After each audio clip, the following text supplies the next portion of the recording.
Здравейте, аз съм Михайла Филева и ме поканиха да водя прогнозата за времето.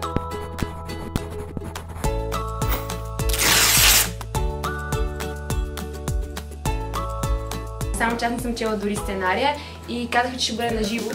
Обаче аз малко съмнявам в това. Ама сега ще видим.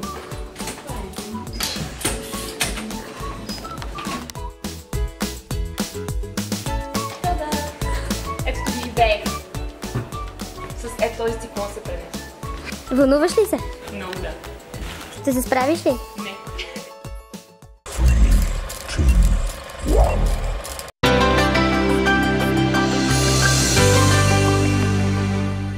Здравейте, аз съм Михайла Филева, а това е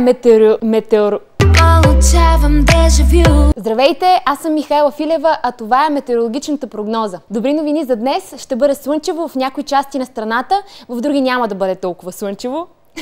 Ще има леко подухване. В София и Силистра ще бъде малко под 26,5 градуса по Целзий или 78,9 по Фаренхайт. По Черноморието също ще подухва. Там винаги е така. От БАН предупреждават, че в следствие на контрациклон, навлизащ от север-юг, северо-юг, в крайно-източните райони ще има застудяване. Специалистите съветват живущите в тези райони да носят чоропогащи. Температурата на морската вода ще бъде топла, благоприятна за морски забавления. Също така благоприятна за развитието на бактерии.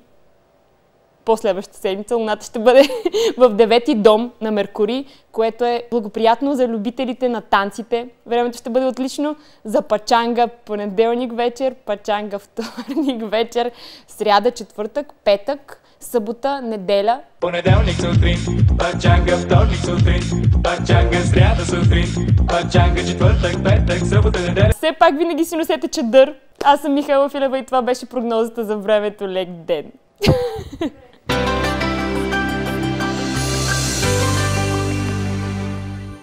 100% бях сигурна, че това не е на живо. Вие сте абсолютно. Това някак да е на живо. В смисъл, вие чухте ли? Това някак да е на живо.